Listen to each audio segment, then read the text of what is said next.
Assalamualaikum warahmatullahi wabarakatuh. Alhamdulillah kami dari Yayasan Amal Online Mandiri saat ini sedang berada di Yayasan Ummul Qura Grobogan ya. Alhamdulillah kita bertemu dengan Ketua Yayasan sekaligus pembina. Alhamdulillah nanti kita akan gali kebutuhan apa sih yang sudah dilaksanakan kegiatan Ummul Qura dan kebutuhan apa yang dibutuhkan. Baik, langsung aja kita tanya kepada Ustadz Joko. Silahkan profil yayasan disampaikan. Bismillahirrahmanirrahim. Assalamualaikum warahmatullahi wabarakatuh. Kami Yayasan Ummul Qura di Kabupaten Grobogan ini merupakan salah satu yayasan bermanhaj dakwah sunnah ala manhaj salaful ummah. Kita berjalan sudah semenjak berdirinya awalnya adalah masjid, kurang lebih 10 tahun, 2010 ya. 2010, kemudian kita kembangkan dengan pendidikan anak dulu, ya. Pendidikan anak. Jadi profil kegiatan di Ummul Qura ini kita bergerak di bidang pendidikan, dakwah, pendidikan, kemudian dan sosial. Dakwah, pendidikan dan sosial. Ya. Kegiatan dakwahnya kita mengadakan kajian-kajian rutin. Dakwahnya kajian-kajian rutin. Kajian umahat, kajian bapak-bapak, kajian umum, tablik akbar, kemudian daurah, kemudian ada TPQ, madrasah, yang itu kan kegiatan dakwahnya. Kemudian adapun yang ada di di pendidikan ya, pendidikan itu yang kita maksud adalah pendidikan formal. Pendidikan formal ya. Pendidikan formal kita sudah ada KB, TK, PAUD, KB, dan saat ini kita sedang merintis MI. KB, TK, PAUD, dan MI saat ini. Saat itu yang kami maksud pendidikan formalnya. Untuk pendidikan formal sudah berapa tahun dikirim? Kalau pendidikan formal sudah 6 tahun. 6 tahun ya. Jumlah santri sekarang saat ini? Jumlah santri saat ini untuk TK PAUD itu 67. 60? Masya Allah, luar biasa. Kemudian untuk MI-nya kurang lebih 25-an. 25 ya. Kalau MI sudah berjalan berapa tahun? Kalau MI baru ini kelas 3. Baru kelas 3 ya? Sedang kita siapkan gedung yang di belakang tadi ya. Itu pendidikan untuk kegiatan pendidikan. Kemudian yang ketiga kita di bidang kegiatan sosial. Sosial juga? Ya, sosial. Salah satu kegiatan sosial adalah kita mengelola mobil ambulan. Mobil ambulan. Yang mobil layanan umat. Ini merupakan. Ini untuk apa aja, Dad? Ini kita melayani masyarakat yang pertama antar jemput pasien. Pasien ya. Jadi kalau ada yang sakit nanti. Iya, Ustaz. Jadi kita ini dari pusat kota itu kan 25 kilo, Ustaz. Jarak yang cukup jauh. Jadi masyarakat untuk ke sana walaupun BPS itu gratis, tapi armada ke sana itu tetap bayar ya, sangat dibutuhkan. Karena nggak ada angkutan umum apalagi yang jalan masuk-masuk. Jadi kita melayani untuk kontrol. Ya, kemudian antar jemput mendadak, kemudian kita melayani untuk layanan jenazah. Jenazah juga pakai mobil. Pemulasaraan jenazah. Pemulasaran jenazah ada tim akhwat, ada tim ikhwan yang minta dilayani, termasuk peralatannya, meja mandikan, tenda untuk mandikan. Pelatihan juga tadi ya? Kita menyelenggarakan pelatihan. Ada pelatihan juga. Ada pelatihan. Kita juga terus menimba ilmu itu untuk layanan mobil layanan umat di bidang sosialnya. Nah, ini yang untuk mobil layanan umat udah berapa tahun? Kalau di Grobogan mobil layanan umat itu kita di bawah FKIG kita sudah punya 3 armada. 3 armada ya. Yang salah kota itu putih, yang di timur kita Grobogan Timur hitam, kemudian Grobogan Barat itu pakai yang merah. Nah, ini dikelola oleh Ummul Qura dan digunakan untuk kegiatan layanan masyarakat, insya Allah free, gratis itu. Dan manfaat yang dirasakan sama masyarakat gimana tanggapannya? Sangat bermanfaat untuk masyarakat. Ya. Karena apa, Ustaz? Mobil seperti ini di sini mungkin nyaris nggak ada. Mobil ambulan yang ada di Kecamatan Klaten itu hanya dipunyai oleh puskesmas. Dan itu puskesmas itu mohon maaf ya, itu prosedur pinjam meminjamnya sangat ribet ya. Jadi masyarakat. Jadi masyarakat lebih yang praktis, gampang, mudah diakses, kemudian murah, kemudian gampang kita 24 jam standby di sini. 24 jam standby. Jadi kalau misal malam dibutuhkan pun siap. Udah biasa, Ustaz. Risiko kami mengelola ini dan kita kan tidak sendirian, banyak tim ikhwan yang mengelola mobil ini. Jadi insya Allah nggak terlalu berat gitu. Itu kegiatan sosialnya. Kemudian kegiatan sosial lain saat ini yang saat ini dirasakan Grobogan Timur, Grobogan Wasat yang timur mulai dari Tawangharjo ke timur ya, wilayah Toro ke timur ini. Kalau mulai bulan Juli sampai Agustus musim kemarau sampai nanti November itu dihadapkan kekeringan, Ustaz. Kekeringan, nggak ada air. Itu berapa desa atau kecamatan yang mengalami kekeringan? Yang dirasakan banget ya, terutama itu satu dari timur Gabus, kemudian Kecamatan Keratenan, kemudian Kecamatan Pulau Kulon. Kemudian lagi ini Grobogan Timur ya. Kemudian ada beberapa Toro tapi juga nggak terlalu banyak. Tapi yang 3 ini Grobogan Timur itu dipastikan. Dan ini menyambung sampai di Kabupaten Blora, Doplang, Randu Blatung bagian timur. Blora juga keringan. Iya, Ustaz. Nah, makanya ini di Umul Qura itu sudah berjalan sebelum Umul Qura mungkin ada, Ustaz. Maksudnya sebelum itu kita sudah terbiasa menyalurkan bantuan air bersih. Alhamdulillah tahun ini baru beberapa bulan ini kita dibantu oleh wakaf online. Kita terima 120 tangki dari wakaf online dan juga kita dibantu adanya penguburan sumur bor. Penguburan sumur. Alhamdulillah wakaf online tahun 2020 atau 2018 itu kita dibantu sumur bor di Dusun Gluntungan, Desa Banjarsari, dan manfaatnya sangat luar biasa dirasakan masyarakat ini. Bentuk kepedulian di bidang sosial, juga kegiatan sosial itu ada khitanan massal, kemudian ada santunan yatim, ya kemudian kemarin bedah rumah, juga seorang muadzin, kemudian dia rumahnya hampir roboh, kita bongkar bedah rumah. Itu ada kegiatan yang kita laksanakan di Umul Qura ini, Ustaz. Hambatan waktu awal-awal merintis dakwah di Grobogan sendiri apa, dan sekarang dengan kegiatan sosial yang telah dilakukan itu manfaatnya apa? Terutama tadi yang bantuan sumur dan lain-lain ya, karena memang sumur dan air itu kan kebutuhan dasar manusia ya, warga masyarakat. Nah itu manfaatnya apa yang dirasakan terhadap dakwah ya, terutama untuk Yayasan Umul Qura sendiri? Jadi untuk semua tadi ya, baik dakwah, tarbiyah, pendidikan, dan sosial itu tadi manfaatnya masing-masing sangat bermanfaat di masyarakat. Terutama yang pertama untuk dakwahnya, Ustaz. Dakwah sunnah ini sangat asing. Afan, saya tidak mengecilkan yang lain. Dulu kami seorang diri sama istri. Tahun berapa itu? Itu tahun 2010. 2010 mohon maaf, nyari akhwat yang berjilbab lebar atau mungkin ada yang memanjangkan jenggot, asing banget.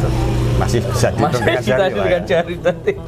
Alhamdulillah kalau di kabupaten yang lain kan udah masya Allah ya, di Grobogan ini masih sangat minim. Berarti waktu awal-awal memang dari yayasan antum sama istri yang merintis mengawali kami sama istri, kemudian alhamdulillah itu modal apa waktu awal-awal merintis? Modal kita semangat dan ya. Ada panggilan jiwa, Ustaz. Dulu waktu kami berkumpul dengan teman-teman di Bogor ya, masya Allah dengan nikmatnya berlingkungan, kemudian di lingkungan ikhwah sunnah itu luar biasa nikmat. Ya. Kemudian kami ada keterpanggilan bagaimana kita mendakwahkan sunnah ini di kampung kita.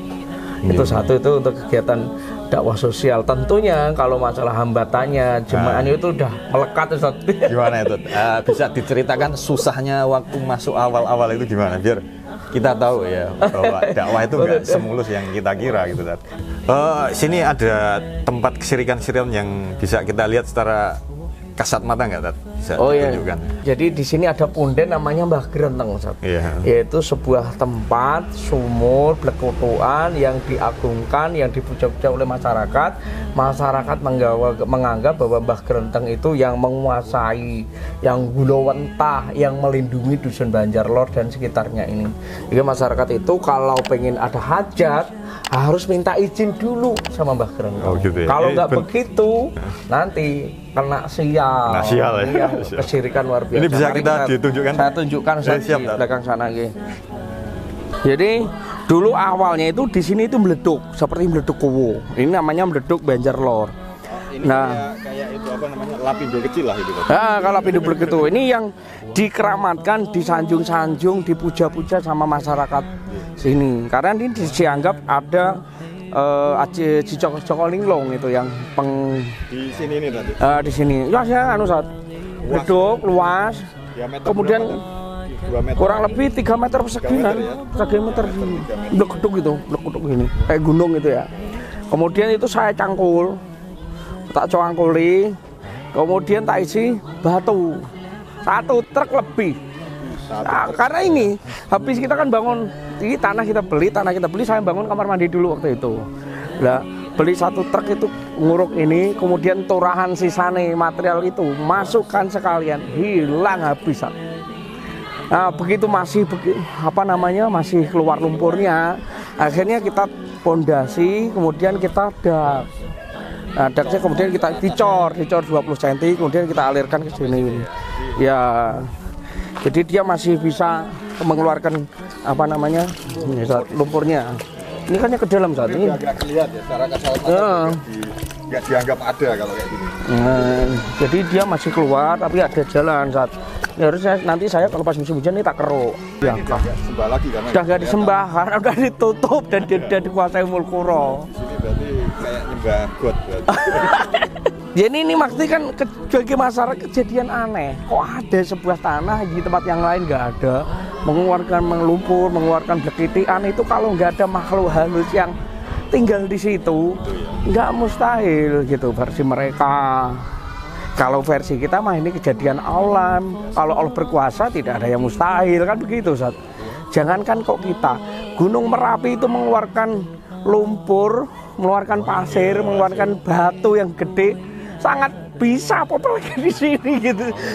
Ya kan itu kejadian alam, Allah berkuasa dan tidak disembah. Ini adalah kalau orang di sini bilang, dia menyebutnya ini adalah bleduk. Ya, bleduk kecil. Di sini ada bleduk Banjarlor ya namanya ya. Atau orang bilang di sini blekitian. Ini kalau menurut warga di sini, karena saking jahilnya bodohnya mereka, ini tidak sekedar blekutuan. Tapi di sini adalah dihuni makhluk halus. Yang orang masyarakat di sini itu harus minta amit, selamat, izin ya bahwa dia akan melakukan kegiatan apa saja itu harus minta petunjuk atau minta selamat sama Mbah Bleduk. Kalau yang di sini berarti ini tadi ya. Kalau misal ada orang yang namanya sih mau nikahan atau selamatan itu harus izin dini. Iya betul. Jadi orang di sini. Jadi kalau di desa Kabupaten Grobogan itu mempunyai keyakinan setiap daerah itu ada yang istilahnya punden, yang dulu babat alas, yang dulu gulowentah, yang melindungi kampung di sini. Nah, di dusun Banjarlor ini di wilayahnya Mulkuro ini namanya Mbah Grenteng. Nah, Mbah Grenteng itu secara itu kan makhluk gaib ya, itu jin, setan atau apa yang jelas itu dia nggak kelihatan, tapi fisiknya yang didewakan masyarakat itu punden blekitian seperti ini. Nah di sini banyak itu pusatnya yang utama tadi itu sudah kita kan tanahnya kita kuasai, sudah kita uruk, sudah kita amankan. Berarti ini tanahnya sudah dibeli oleh pihak yayasan tadi ya? Iya, ini tanahnya kita kuasai, dibeli yayasan, digunakan untuk sekolahan. Dan ini secara tidak langsung masyarakat pun sudah tidak bisa istilahnya sudah mengurangi lah keyakinan mereka terhadap ketakutannya terhadap punden itu sendiri. Dampaknya begitu. Orang bilang wujudnya Ustadz Joko itu juga apa-apa begitu. Padahal sebelumnya ini takut banget, sebelumnya takut banget, kesini juga nggak berani. Gagu ini untuk diuruk pun takut mereka ya, nggak berani. Jangankan nguruk Ustaz ya, mendekat aja nggak berani. Mendekat nggak berani, bahkan disajeni gitu. Ya walau alam itu cerita fiktif benar atau tidak. Dulu konon katanya ada yang ngukrik seperti ini balik sampai omah meninggal. Ini udah berapa tahun tadi antum? Wah, kalau kejadian seperti Mas Blekutuk ini kan ceritanya sudah sejak zaman nenek moyang, nggak tahu ya. Digunakan oleh sekolah itu sudah berapa tahun? Oh, kalau kita di sini kurang lebih baru 5-6 tahun Ustaz. Jadi selama 5 tahun Ustaz nggak apa-apa ya? Alhamdulillah, nggak apa-apa, panjang umur. Masyarakat kan salah tadi ya? Betul, masyarakat ini dakwahnya bilhal. Jadi kita harus mendakwahkan masyarakat tuh tidak hanya sekedar teori ya, ceramah, tapi juga prakteknya. Dan terutama di Grobogan itu hampir setiap daerah punya punden Mas. Punden itu kalau nggak satu pohon, yang kedua itu sumur. itu pasti itu di sini. Antum tahu, saya bisa menunjukkan. Salah satunya seperti ini. Ya, makanya saya bilang. Terus makam juga tadi ya? Ya. Makam juga ya? Iya makam, tapi kebanyakan di sini itu kalau nggak sumur dia itu pohon. Entah pohon ringin, pohon minde, atau pohon-pohon yang secara dohir itu sebenarnya pohon itu nggak ada apa-apanya. Tapi masyarakat itu meyakini bahwa inilah punden yang gulawentah yang melindungi dusun Banjarlo. Ketika kita punya masyarakat punya hajat, nikahan, mantu, bangun rumah, ganti gendeng, itu tidak boleh dilaksanakan sebelum menyajikan sajen lah, orang bilang sajen itu diaturkan ke sini lewat juru kuncinya. Tapi selama 6 tahun tadi ya kan udah dibangun sekolahan, ada nggak warga yang masih kesini tuh gitu? Kalau kesirikan itu susah ya Mas, karena itu sudah diyakini mengakar ya. Yang jelas kita jelaskan kepada mereka, tapi paling tidak sudah mulai sangat berkurang banyak ya daripada dulu, karena dia faktor yang muda-muda kan EG-nya sudah sudah agak cerdas lah, dan mereka tidak melihat apa-apa setelah ternyata juga nggak ada masalah gitu loh. Jadi nggak perlu ditakutkan dengan kesirikan itu, tapi ya tetap masih ada orang yang meyakini itu. Iya. Selain sini ada bisa ditunjukkan mana lagi? Oh ini banyak ya Mas. Yang daerah Umul Qura. Ini kalau di sini Mas Ahmad itu namanya juru kunci ya. Juru kunci itu orang Jawa bilang pelawangane ya. Kalau kita ingin menyampaikan hajat mau mantu, kita pasrah di pelawangane. Nah pelawangane tadi membuat sajen. Oh, gitu ya. Nah sajen kita bayar di pelawangane buat sajen. Nah sajen pelawangane nanti akan menyebutkan siapa yang dimintai untuk minta selamat itu. Ada itu tubuhannya itu dia menyebutkan itu. Ada Mbah Damsing, ada Mbah Sudiro, ada Mbah Pairo. Alah saya buahnya itu. Salah satu seperti ini. Mbah itu ternyata blekutuk ini. Iya, Mbah itu blekutuk sini. Ini makanya saya bilang kesirikan itu dolim, jahil, Allah benci itu ya seperti ini. Masa barang blekutukan seperti ini ada dimintai pertolongan, kan nggak masuk akal. Tapi bagaimana orang sini bilang begini, Ustaz, kalau Ustadz Joko maklum dia punya ilmu, dia bisa bisa mengendalikan. Kami orang awam, nanti kalau gimana kalau kami mati, kami sial, kami kecewa, itu kesirikan masih bisa begitu. Ya, masih ada dalih. Iya, ada dalih untuk tetap istiqomah gitu, makanya kesirikan itu bener-bener jahil. Itu masa kayak gini disembah? Mereka menjawab begitu. Kalau Ustadz Joko mampu karena dia punya ilmu. Kami orang awam, kami khawatir kalau kami nanti kena musibah, kena sial. Makanya kami tidak bisa meninggalkan begitu saja. Gak repot Ustadz. Dan real masyarakat jawab seperti itu. Iya. Di depan Ustadz sendiri. Kalau nggak Ustadz nggak akan kuat. Yuk kita bukan sombong ya. Insya ini menjelaskan ke masyarakat ada saja ilahnya untuk dia tidak mudah menerima itu. Maksudnya tidak mau pikirannya terbuka bahwa ini tuh ya tidak perlu disembah gitu ya. Iya, sudah sering menyampaikan ke masyarakat, ke umat bahwa Allah itu ada Rabb alamin di atas sana, bukan Mbah Grenteng gitu loh. Kemudian ada tadi pertanyaannya di mana saja, nanti kita tunjukkan beberapa tempat-tempat itu. Jadi yang jelas itu semua kalau di wilayah sini itu dicentralkan di Mbah Grenteng yang utama tadi itu. Tapi ini yang seperti ini ada ya anaknya, dan ini dia bisa pindah-pindah Mas. Hari ini kita di sini, kemudian kita tutup, dia besok bisa pindah di sana. Itu gimana? Besok pindah di sana. Oh itu bekasnya berarti ya yang ya, ini depan itu ada plekitiannya lagi. Orang sini bilang ini namanya punden Mbah Grenteng. Ya. Mbah Grenteng. Nah itu dupa. Itu nanti dibadai ini tadi ya. Jadi ketika kita minta pertolongan, kita punya hajat, misalnya orang sini tuh, misalnya mantu, dia tuh harus minta izin sama yang gulawentah yang melindungi dusun Banjarlor. Dengan cara apa? Dengan cara izin sama penghuni pelawangannya punden ini, nanti dia menyuguhkan sajen. Sajennya itu berupa dimasukkan takir, ini namanya takir. Iya takir. Di sini nanti dijab kabulkan di sini. Bahwa misalnya Mas Ahmad mau mantu tanggal sekian, minta tolong diparingi keselamatan, tidak ada wabah bala kayak seperti itu. Ini orang sini tidak bisa lepas dengan keyakinan terhadap Mbah Grenteng. Dan ini kalau rame di bulan apa tak biasanya? Ini kalau bulan-bulan yang rame sesajen kayak gini. Wah ini kalau pas ini kan bulan Muharram nggak boleh mantu satu ya, suro. Kalau bulan-bulan nanti besar ini mulut, wah betul mulut itu banyak orang yang nikah mantu. Di sini ini banyak sekali saat ini. Takir-takir ini bahkan mungkin nggak muat di sini. Ya bunga. Iya ada. Iya sajen bunga, sego jenang abang seperti itu. Itu di sini. Tapi ada nggak Tat masih yang bawa nasi ke sini Tat? Oh ada, itu namanya manganan. Manganan. Ya terus yang makan siapa Tat? Kalau manganan istilahnya itu orang sini bawa ingkung, ya motong ingkung utuh. Nah dia punya hajat yang lebih daripada tadi sajen. Nah, jadi orang sini membedakan hajatnya dengan juga membedakan bentuk sajennya. Misalnya Mas Ahmad, orang itu saya pengen kaya, itu nggak cukup dengan sajen ini nggak cukup, nggak diterima sini, harusnya dengan manganan gitu. Potong kambing, ya dulu pernah saya lihat potong kambing, juga ada potong apa namanya minimal itu ingkung. Nah itu namanya manganan, nanti ditanduke nanti bareng-bareng di sini. Dulu di istilahnya pondok Mbah Gerenteng ini biasanya untuk menyampaikan hajat. Dan ini udah tanah ini udah dibeli sama Mulkuro? Kalau ini belum. Belum. Insya Allah yang depan ini di situ ada punden juga namanya Mbah Damseng. Ini Mbah Gerenteng yang itu Mbah Damseng itu yang akan menjadi progres pembebasannya Mulkuro. Ya mudah-mudahan bisa dibebaskan sehingga syirikannya bisa hilang. Ya ini minimal sudah kita kurangi. Dulu sangat lebar sekali Ustaz Ahmad. Kemudian kita untuk pelebaran jalan sudah sepotong hampir separuh sendiri. Alhamdulillah masyarakat nggak ada yang berani protes. Alhamdulillah. Jadi Ustaz Joko lebih sakti daripada Mbah Gerenteng.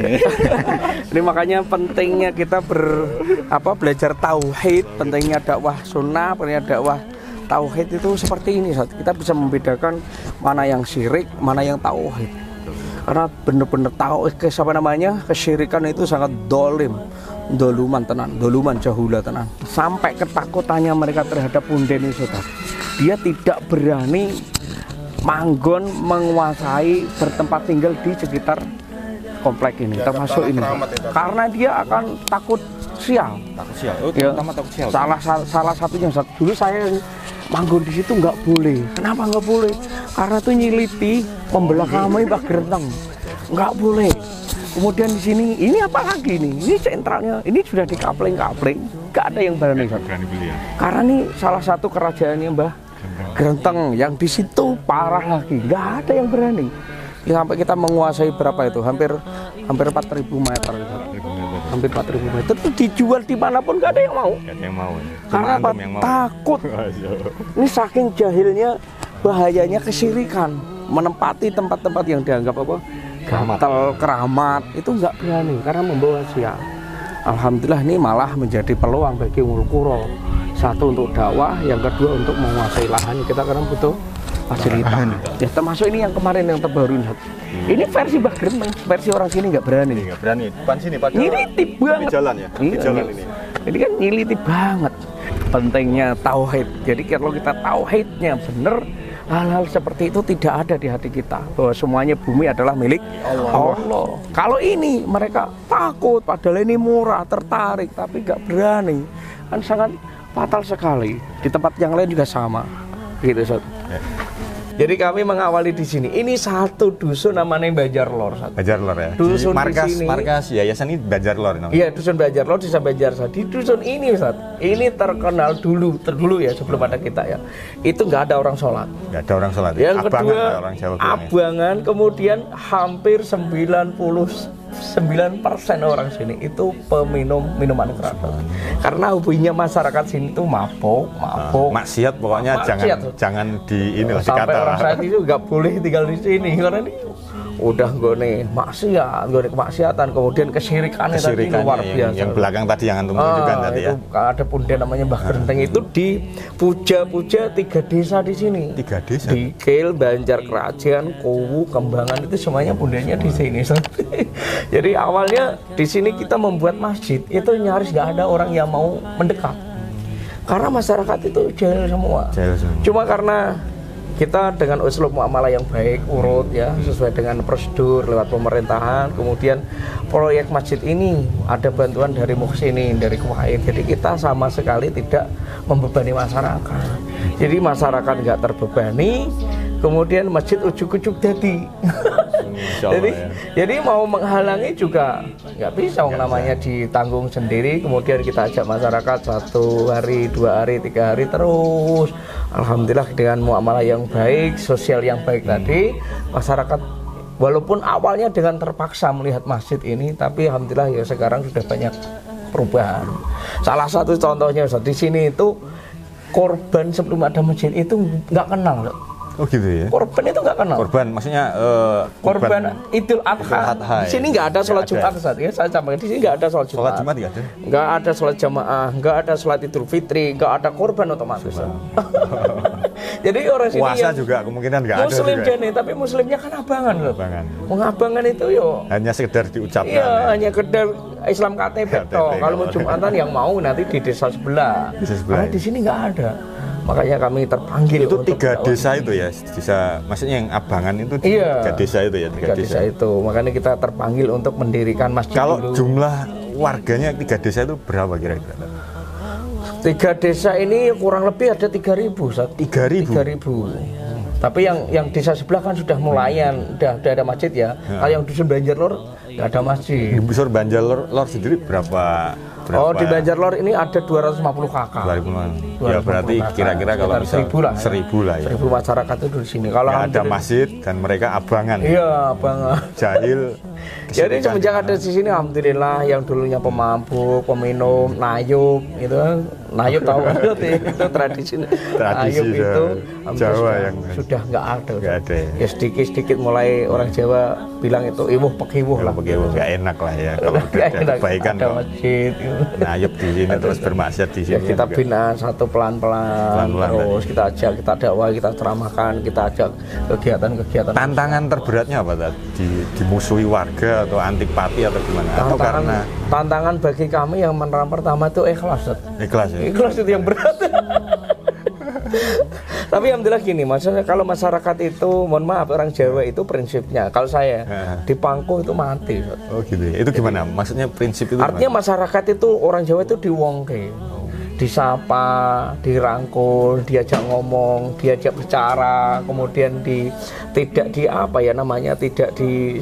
maksudnya tidak dikeras, dihalusi, muamalah yang baik. Insya Allah masyarakat juga alhamdulillah tidak bantuan sosial yang ya termasuk itu yang sampaikan tadi, misalnya kita peduli warga yang rumahnya kurang bagus, warga yang kurang beruntung, kita adakan bakti sosial. Jadi kita ada sembako gratis, sembako murah. Kemudian kalau ada kegiatan pengajian, saat kita adakan pengajian, undang warga, kita kasih hadiah sayur, hadiah buku. Nah, masyarakat dirangkul, dikasih undangan, diuangke kan, akhirnya dia datang, tertarik.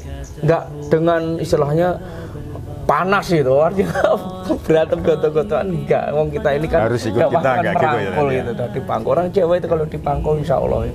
Masya Allah ya. Dengan sendirinya mereka yang dulunya enggak Jumatan mau Jumatan. Mereka dulunya Ustaz di sini enggak ada. Termasuk korban tadi Ustaz itu awal-awal kami itu yang saya ajak korban itu ikhwan-ikhwan yang dari luar.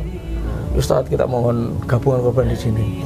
Tapi karena masyarakat terus dikasih 1 tahun 2 tahun dikasih dulu, akhirnya kan mereka mikir sendiri. Akhirnya mereka mengeluarkan korban dari mereka sendiri kan begitu, karena dia tahu masalah. Diajari dulu ya. Diajari dulu gitu Ustaz.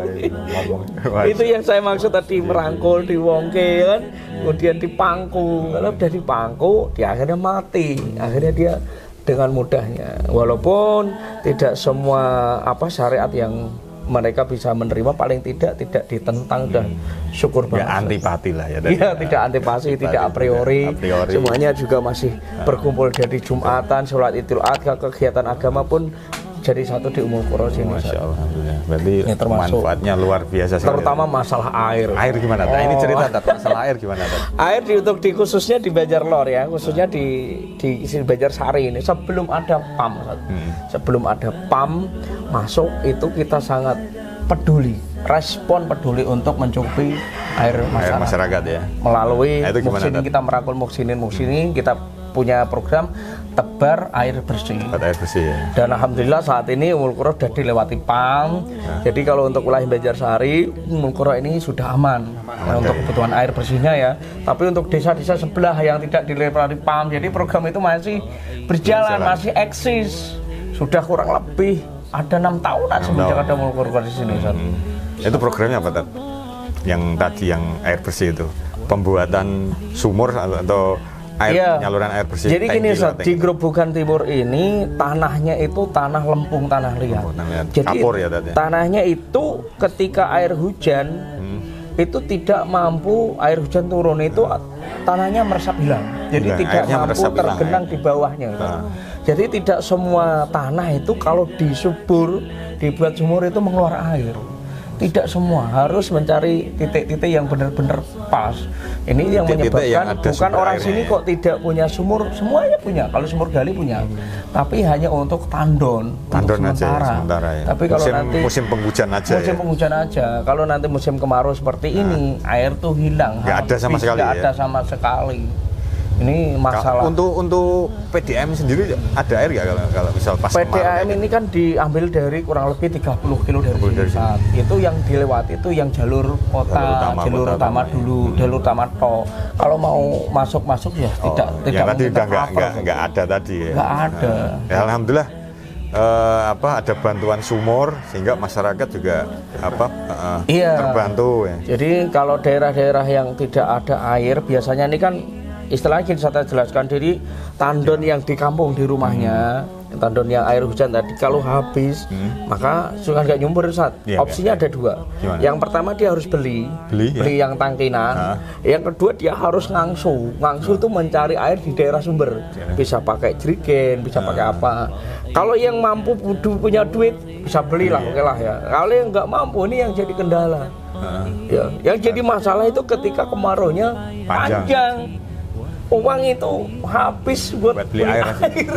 Jadi kebutuhannya lebih banyak air kan? Iya, lebih air itu lebih banyak. Kalaupun dimasuk beli banyak nggak ada tandonnya, beli sedikit ya rugi. Kalau dibelikan dimasukkan di sumur nanti resep hilang. Langsung habis juga. Itu baru habis. Paling beli 1 tangki, misalnya 1 toren gitu ya. Itu 2.400 liter lah. Itu paling hanya mampu 5 hari. Nggak ada 1 minggu. Ada 1 bulan ada 30 hari. Ya, makanya ini.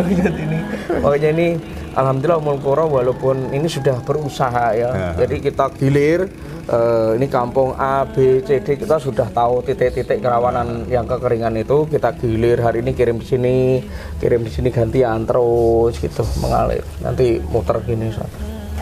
Nih, jadi program tangki itu sangat membantu masyarakat. Kemudian untuk sumur, alhamdulillah yang dibantu dari wakaf online itu bisa dilaksanakan, tapi tidak di semua daerah bisa, karena kalau tidak ada sumber air di situ ya nggak kita. Berarti dicari yang daerah yang memang membutuhkan dan ada sumber air ya. Kuncinya di situ. Iya betul. Nah kira-kira ada berapa titik lagi nih Tat yang dibutuhkan untuk kalau titik pengajuan itu jadi kita banyak minta dipur. Cuma kita kan harus benar-benar yakin ada alat bantu yang menunjukkan bahwa di situ yakin satu dibutuhkan, yang kedua dipastikan ada sumber air dengan beberapa metode, pakai metode geolistrik, geosonar, geomagnet, ya itu alat bantu yang untuk mencari mendeteksi sumber air. Ini kami harapkan wakaf online ini bisa mensupport dakwah kami, karena bagaimanapun tujuan tadi baik pendidikan, sosial maupun dakwah tadi kita muaranya hanya untuk mencari ridho Allah gitu. Dan manfaatnya sendiri gimana Tat? Setelah ada sumber air, dakwah itu semakin berkembang atau malah dimusuhi sama masyarakat? Alhamdulillah, saya dulu yang saya ceritakan di awal tadi seorang diri sama istri ya.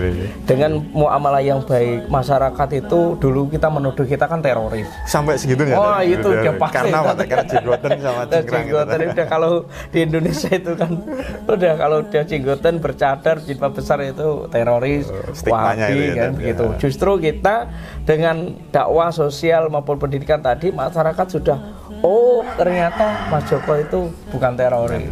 Ternyata Ummul Qura itu enggak teroris. Misal kalaupun dia misalnya ada golongan menuduh kita macam-macam, ada wahabi teroris macam-macam itu, mereka melihatnya selama ini yang diberikan Ummul Qura ke masyarakat adalah kebaikan.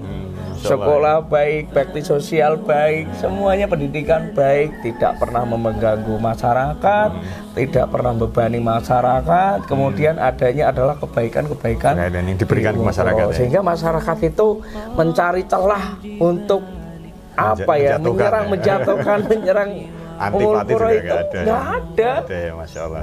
Nggak ada Ustaz. Makanya ini bukan apa ya, semata-mata lillahi ta'ala Ustaz ya. Dakwah melalui pendidikan sosial, terutama sosial itu sangat berperan sekali untuk tujuan kita menyampaikan dakwah tadi. Ya, harapan kita dari Yayasan Amal Online Mandiri juga gitu Tat. Jadi kita bantu apa yang sebagai wasilah ya Tat, antara donatur dan yayasan yang memang membutuhkan nih bantuan ke masyarakat, dan itu bermanfaat untuk yayasan sehingga dakwah sehingga bisa berkembang seperti itu. Nah, kita menjadi wasilah, donatur bisa mendapat pahala yang mengalir seperti itu. Karena kalau misal dari donatur langsung ke yayasan juga kadangkala kan ada kesulitan mereka akses langsung. Nah, kita alhamdulillah dimudahkan oleh Allah untuk bisa membantu ya, menjembatani antara donatur dan yayasan Ummul Qura sehingga sumur ini bisa tercipta ya, sehingga mudah-mudahan pahalanya mengalir deras kepada donatur sampai akhir kelak seperti itu. Jadi Masya Allah Ustaz ya, contoh mobil ini dilayani Ummul Qura, orang menyebutnya macam-macam lah, wahabi ataupun teroris. Keluarga pasien dia akan teringat bahwa kami pernah ditolong, dibantu mobil, kemudian sumur, kemudian tangki air kita. Kemudian kegiatan-kegiatan itu sama istilahnya mengakar di hati mereka bahwa Ummul Qura itu selalu hadir, menyambut, menanggapi, merespon kebutuhan mereka. Jadi mohon maaf kami tidak sombong ya. Mungkin termasuk tadi Ustaz, musola-musola daerah sekitar Ummul Qura ini MCK-nya sumurnya banyak yang diusahakan dari lewat tangan muhsinin dari Ummul Qura. Ini sehingga orang mau mencari celah untuk menyerang Ummul Qura itu nggak ada gitu. Ini terima kasih.